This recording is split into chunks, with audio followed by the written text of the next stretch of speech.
전편에서 홈즈와 나는 드레버라는 사람이 죽었다는 제보를 받고 브릭스턴가 쪽으로 가게 된다. 그곳에서 우리는 RACH라는 메시지를 발견했고 독일어로 복수라는 것을 의미한다는 걸 알아낸다. 홈즈는 경찰들에게 범인은 키가 크고 빨간 얼굴과 각진 싸구려 부츠를 신었다는 것을 말해주고는 시신 최초 발견자인 경찰을 만나러 가기로 한다. 난 셜록과 함께 경찰을 만나러 가면서 아까 범인에 대한 걸 어떻게 알았냐고 물어봤다. 홈즈는 이곳까지 올 때 보도블록 옆에나 두 줄기 바퀴 자국이 가장 먼저 눈에 띄었고 어젯밤에 비가 왔으니 그렇게 깊게 파인 자국이라면 어젯밤에 생긴 것이 틀림이 없다. 분명 그렉슨이 이곳까지 마차를 타고 온 사람이 없다고 했으니 범인과 피해자는 마차를 타고 온 거라고 말한다. 난 놀라며 범인의 키와 나이, 얼굴이 붉은 건 어떻게 알았냐고 물어본다. 홈즈가 말하길 보폭을 보면 인간의 키를 알 수 있다며 범인의 발자국이 정원의 좁은 길과 집안에 남아있어서 그걸로 보폭을 재서 계산한 다음 키를 알아냈다고 한다. 그리고 인간은 벽에 글씨를 쓸 땐 눈높이에 맞춰서 쓴다며 그 피로 쓴 RACH는 바닥에서 180cm보다 조금 높은 곳에 있었다고 한다. 그 덕분에 키를 추정할 수 있었다고 하네요. 이제 까치발 들고 뭘 적는 연습을 하면 나도 180이 될 수 있는 건가. 그리고 정원에 큰 웅덩이가 있었는데 그것을 건너뛰었으니 노인네는 아닐 거라고 추정했고 얼굴이 붉다고 추측한 건 아직 묻지 말아달라고 한다. 그냥 찍었다는 걸 돌려 말하는 것 같아 보인다. 난 솔직히 이해가 안 되는 부분이 많았다. 홈즈 이 새끼는 옆에서 다 알고 있다는 미소를 짓고 있지만 난 두 사람이 왜 빈집에 간 건지, 두 사람을 태우고 온 마부는 어떻게 된 건지, 범인은 피해자를 어떻게 독살한 건지, 바닥에 떨어진 피는 누구의 것이며 살인자의 목적은 무엇이었을까, 또 반지는 왜 거기서 나온 거고, 제일 이해가 안 되는 건 왜 독일어로 RACH라고 쓴 거일까 하는 수많은 생각들이 머릿속을 맴돌았다. 홈즈는 내가 이렇게 고민하고 있는 걸 아는지 몇 가지를 설명해주기 시작한다. 일단 RACH는 페이크라고 한다. 그냥 수사를 다른 방향으로 돌리려는 수작에 불과하다고 한다. 그리고 집안에서의 보폭을 보아하니 범인은 피해자와 계속해서 무언가를 말했고 점점 더 분노가 커졌다고 한다. 그러다가 살인이 일어난 거다. 그 사이에 우리는 최초 발견자인 경찰의 집에 도착했고 경찰과 마주한다. 경찰은 새벽 2시쯤 브릭스턴가를 순찰하고 있었는데 사건이 일어난 집에서 불빛이 새어나오는 게 보였다고 증언한다. 경찰은 그 집이 비어있다는 걸 알고 있어서 뭔가 일이 일어났구나 하면서 다가가는데 어둡기도 하고 저기에 뭐가 있을지 상상도 안 가가지고 다시 되돌아갔다고 한다. 그래도 이렇게 물러나면 개쫄보 병신으로 소문날까봐 다시 저택으로 들어갔다고 한다. 그리고 시체를 발견한 뒤 호각을 불어서 동료들을 불렀다. 그런데 근처에 술에 엉망으로 취한 남자가 집 근처에서 서성거리고 있었다고 한다. 홈즈는 표정이 바뀌며 그 사람에 대해서 설명해달라고 했고 경찰은 그 사람이 키가 굉장히 크고 얼굴이 붉었다는 증언을 한다. 홈즈는 거기까지 듣고 경찰에게 니는 더 이상 진급하기 글렀다며 머리는 장식으로 달아놓은 거냐고 물어본다. 말넘심. 경찰이 어제 봤던 그 술 취한 사람이 바로 우리가 쫓고 있는 사람이라고 말한 뒤 나를 데리고 마차에 다시 올라탄다. 난 홈즈에게 왜 범인이 다시 그 집으로 돌아온 건지 물었고 홈즈는 아마 반지 때문에 돌아온 것 같다며 이 반지로 범인을 유인해서 반드시 잡겠다고 다짐한다. 그리고는 나에게 이 사건을 진홍색 연구라고 부르자는 말을 한다. 보통 진홍색은 죄악을 상징하는 색이다. 다음날이 되었고 홈즈는 신문에다가 반지를 습득했으니 찾고 싶다면 베이커가의 왓슨 박사에게 오라는 글을 실어놨다. 홈즈 본인 이름을 쓰며 형사들이 귀찮게 할 것 같아서 그랬다고 씨부린다. 근데 그걸 왜 내 의견을 안 물어보고 네 맘대로 올려. 홈즈는 무조건 광고를 보고 얼굴이 붉은 사내가 오거나 그게 아니면 공범자를 보낼 거라고 예측한다. 홈즈는 혹시 모를 상황을 대비해서 나에게 무기를 챙겨놓으라고 말을 했다. 나와 홈즈는 긴장하면서 대기 타고 있는데 누군가가 계단에 올라오고 우리 집에 방문을 연다. 놀랍게도 방문을 연 사람은 주름투성이 노파였다. 홈즈는 실망한 것처럼 보였고 노파는 신문에 난 광고를 보고 왔다며 그 반지는 본인 딸의 결혼 반지라고 말한다. 홈즈는 노파의 사정을 듣고 주인한테 돌려드려서 다행이라고 말하며 반지를 돌려준다. 노파는 반지를 주머니에 넣고 계단을 내려간다. 홈즈는 노파가 방에서 나가자마자 방으로 들어가서는 외출 준비를 해서 나온다. 홈즈는 저 할머니를 미행해야겠다며 범인과 같은 패거림이 틀림없다고 나보고 잠들지 말고 기다리라고 말한다. 잠들지 말고 기다리라니 너무 야해. 홈즈는 오후 9시쯤 나갔고 나 홈즈를 하염없이 기다리기 시작했다. 피곤해 뒤지겠는데 홈즈는 오지 않았고 오후 12시가 다 되어서야 홈즈가 도착했다. 드디어 잘 수 있구나 하면서 홈즈의 표정을 봤는데 홈즈는 좀 분해 보이는 표정이었다.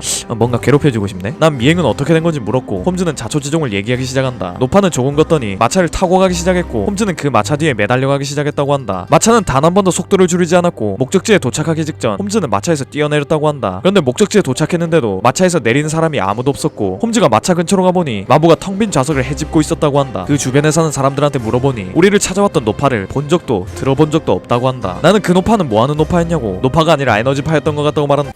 그건 아마 연기력이 엄청난 사내 녀석이 변장했던 것 같다며 범인에게 동료가 있어 보인다고 한다. 난 굉장히 흥미로웠지만 이 오만대 싸돌아다니는 추리성애자 때문에 잠을 못 자가지고 일단 자고 내일 들어보기로 한다. 다음날 아침이 되었고 신문에는 우리가 맡은 사건에 대해 떠들어대고 있었다. 그런데 신기하게도 홈즈의 이름은 나와 있지 않았고 그렉슨 형사와 레스트레이드 형사에 대해서만 나와 있었다. 아마 영국은 그 둘을 신적인 존재로 받드는 것 같아 보였다. 홈즈는 지가 버스 다 태워줬는데 지에 대한 언급은 아무것도 없고 대리받는 놈들이 그런 대우를 받아서 기분이 언짢았는지 만약 범인이 체포된다면 두 사람 노력덕이 될 거고 만약 범인을 놓친다면 두 사람의 노력에도 불구하고 놓치게 되는 거라고 신문에 기사가 날 거라고 말한다. 새끼 질투하다니 귀여운 녀석이다. 그때 뒤에서 하숙집 계단을 올라온 소리가 들렸고 웬 누더기를 걸친 고아 6명이 방 안으로 뛰어들어온다. 홈즈는 이들이 소년탐정단이라고 말한다. 참고로 이 쓰레기 새끼들이 아니다. 홈즈는 소년탐정단 중 대장처럼 보이는 친구에게 그걸 찾았냐고 물어봤고 그 친구는 아직 못 찾았다고 대답한다. 홈즈는 소년들에게 돈을 주고 다시 돌려보낸다. 내가 이게 무슨 일이야 라는 표정을 짓고 있는 걸 보더니 형사에게 안 가르쳐주는 걸 아이들에겐 가르쳐줄 때가 있다며 저 아이들이 엄청 도움이 된다고 한다. 그때 다시 한번 우리 집 현관의 벨이 울렸고 그렉슨 형사가 싱글벙글 웃으며 홈즈를 부른다. 그렉슨은 드디어 사건을 모두 풀었다며 축하해달라고 한다. 홈즈는 무슨 개소리냐고 물었고 그렉슨은 드디어 범인을 잡았다고 말한다. 범인은 아서 차펜티어라는 해군 중위라고 한다. 홈즈는 범인을 어떻게 잡았는지 물어본다. 그렉슨은 겁나 거들먹거리면서 머리를 썼더니만 지친다면서 좀 쉰 다음 말하겠다고 한다. 홈즈는 뺨을 때려버리고 싶은 걸 참으며 기다려준다. 그렉슨은 담배를 좀 피더니 드디어 입을 열기 시작한다. 그렉슨은 일단 피해자인 드레버에 대해서 알아보자고 마음을 먹었고 시체 옆에 떨어져 있던 모자를 파는 장소에 가봤다고 한다. 그렉슨은 그곳의 주인에게 피해자의 모자를 판 적이 있냐고 물었고 피해자의 모자를 차펜티어 씨의 하숙집으로 보냈다고 한다. 그곳이 드레버가 잠시 살고 있던 곳이었고 그렉슨은 이거 됐다고 생각해서 차펜티어 부인을 찾아갔다고 한다. 그렉슨이 봤을 때 차펜티어 부인의 낯빛이 좋지 않았고 옆에 있던 딸의 눈가는 붉게 물들어 있었으며 그렉슨이 말을 걸 때마다 입술을 떨었다고 한다. 그렉슨은 그것에서 수상함을 느꼈고 이곳에서 하숙했던 클리블랜드에 사는 드레버가 뒤진 걸 아냐고 물어봤다. 차펜티어 부인은 고개를 끄덕였고 딸은 갑자기 울음을 터뜨렸다. 그렉슨은 씨발 이거 여기 뭐가 있다 싶어가지고 드레버에 대해서 더 물어봤다. 부인이 말하길 드레버는 기차를 타기 위해 저녁 8시에 이곳에서 나갔다고 한다. 그러자 딸이 구라치지 말라며 아서 오빠도 진실을 말하기를 바랄 거라고 어머니에게 말했다. 부인은 사기치려면 합의 맞아야 한다는 걸 깨닫고는 진실을 말하기 시작한다. 부인이 말을 하는 건 혹시나 경찰들이 성실하고 착한 아들을 의심할까봐 말을 안 했다고 한다. 그러고 나서는 딸을 방에서 내보내고 진실을 얘기하기 시작한다. 드레버는 부인의 집에서 3주일 가까이 머물렀고 비서인 스테거슨과 드레버는 유럽 대륙을 여행하고 있었다고 한다. 스테거슨은 조용하고 얌전한 사람이었지만 드레버는 굉장히 천박하고 야만적이었다고 한다. 막 하녀들한테 치근덕대기도 했는데 어느 날은 딸에게도 치근덕대기 시작했고 비서인 스테거슨도 저건 개바다 싶었는지 적당히 해라고 한 적도 있다고 한다. 그렉슨은 그냥 내쫓으면 되지 왜 그 지랄 하고 있냐고 물었다. 부인은 돈에 미친 새끼여서 하숙비를 따블로 낸다고 해가지고 별수 없이 못 보냈다고 한다. 하지만 딸을 건드린 건 참을 수가 없어가지고 드레버를 내보냈는데 내보내고 나서 1시간 뒤에 드레버가 취한 채 돌아와서는 딸한테 같이 도망가자고 그녀의 손목을 잡고 억지로 끌고 나갔다고 한다. 부인이 그걸 보고 비명을 질렀고 그녀의 아들 아서가 나와서는 드레버와 싸웠다고 한다. 아서는 드레버를 개팬 다음 내쫓았고 녀석이 뭘 하는지 보고 온다고 밖으로 뛰어나갔다고 한다. 그리고 다음날 드레버가 뒤졌다는 사실을 알았다고 한다. 아서는 적어도 2시간 동안 밖에 있다가 집으로 돌아왔었고 그렉슨은 이것을 수상히 여겨 아서를 바로 체포했다고 한다. 그렉슨은 아서에게 나가서 뭘 했는지 물어봤고 아서는 드레버의 뒤를 밟았었는데 드레버는 마차를 타고 도망가버렸고 그냥 집으로 돌아오다가 친구를 만나서 오랫동안 산책을 했다고 한다. 그렉슨은 이 새끼 이상해가지고 그 친구의 주소를 물어봤더니 제대로 대답도 못해가지고 범인이 확실하다고 한다. 친구들 주소를 외우고 다니는 게 더 이상하다. 소름 돋을 것 같다. 이렇게 얘기를 나누고 있는데 레스트레이드가 아주 초췌한 얼굴로 우리 방으로 들어왔다. 레스트레이드는 한동안 말이 없다가 입을 열었는데 이번 사건이 너무 불가사의하다고 한다. 그렉슨은 신나가지고 비서인 스테거슨이라도 찾지 그랬냐며 비꼬아버린다. 그러자 레스트레이드는 그 비서가 오늘 아침 6시에 호텔에서 살해된 채 발견됐다고 말한다. 홈즈는 그 말을 듣고 인상을 찡그렸고 그렉슨은 충격을 받은 것 같아 보였다. 레스트레이드는 드레버 살인사건과 비서 스테거슨이 뭔가 관계가 있을 거라고 생각했고 비서 스테거슨의 행방을 쫓았다고 한다. 목격자의 증언에 따르면 두 사람은 3일 밤 8시 30분경 유스턴역에 있었고 드레버는 4일 새벽 2시에 변사체로 발견된다. 레스트레이드는 그 후 행방이 묘연한 스테거슨을 찾아댔고 오늘 새벽 8시 근처 호텔에서 왼쪽 가슴에 칼이 찔린 흔적이 있는 스테거슨의 시체를 발견했다고 한다. 그리고 시체 위에는 P로 쓴 RACH라는 글자가 있었다고 한다. 우리는 충격을 받아서 한동안 입을 열지 못했고 레스트레이드는 목격자에 대해서 말해준다. 목격자는 우유를 배달하던 소년이었고 호텔 창문에서 사다리를 타고 내려오던 남자를 봤다고 한다. 소년은 남자를 몫이라고 생각해서 그냥 갔다고 한다. 소년의 말에 따르면 그 남자는 키가 크고 얼굴이 붉었다고 한다. 범인의 특징이 완벽하게 홈즈가 추리한 것과 맞았다. 진짜 대가리 하나는 똑똑한 정신병자인 것 같다. 이번 사건 역시 도둑 맞은 흔적은 없었고 시신에서 JH는 유럽에 있음이라는 쪽지가 나왔다고 한다. 또 사건 현장에 있던 테이블 위에 물이 담긴 컵과 알약이 2알 등 조그만 나무약 상자가 있었다고 한다. 홈즈는 그걸 듣더니 갑자기 일어나서는 사건이 풀렸다면서 소리를 친다. 드디어 미쳤다. 홈즈는 아까 말했던 알약을 달라고 말한 뒤 이 약을 물에 녹는 약이라고 설명한다. 그러고는 하숙집에 있는 병든 개를 데리고 와달라며 하숙집 주인이 좀 편히 쉬게 해달라는 부탁했다는 말을 덧붙인다. 이 새끼 편히 쉬게 해달라는 말 듣고 개 데리고 실험을 하려는 것 같다. 사이코패스 새끼인 것 같다. 홈즈는 알약 2개 중 하나를 우유에 녹이더니 개 보고 먹으라고 줘본다. 개는 우유를 먹었지만 아무 일도 일어나지 않았다. 홈즈는 당황했고 경찰들은 쳐웃기 시작한다. 홈즈는 이제 알았다면서 남은 나머지 알약을 다시 우유에 녹여서 개한테 먹였고 개는 죽어버렸다. 정신나간 사이코패스한테 가버린 불쌍한 생명이다. 홈즈는 개가 죽는 걸 보자 기뻐하면서 드디어 사건이 풀렸다면서 신나하기 시작한다. 그러자 경찰 2명은 미친 짓 좀 그만하고 이제 범인을 좀 얘기해달라고 말한다. 홈즈는 서두르면 안 된다고 자극하면 범인이 튀어버릴 수도 있다고 말한다. 그때 뒤에서 소년탐정단의 대장 녀석이 방으로 들어오더니 홈즈에게 마차를 불러왔다고 말한다. 그러자 홈즈는 잘했다고 말한 뒤 수갑을 꺼낸다. 이 새끼 변태 플레이를 좋아하는 것 같아. 그러고는 마부에게 짐 옮기는 걸 도와야 하니 올라와달라고 대신 전해달라고 말한다. 한다. 홈즈는 그 말을 하고 여행 가방을 가죽끈으로 묶기 시작했고 이제 막 올라온 마부에게 자물쇠를 잠가달라고 말한다. 마부는 불평을 하며 자물쇠를 누르는데 그 순간 홈즈가 마부의 손을 수갑으로 채워버린다. 그러고는 드레버와 스태거슨을 살해한 제퍼슨 호프씨를 소개한다는 말을 한다. 이렇게 진홍색 연구 중편이 끝난다. 남은 얘기는 하편에서 마무리하겠다. 그럼 다음 시간에 만나요.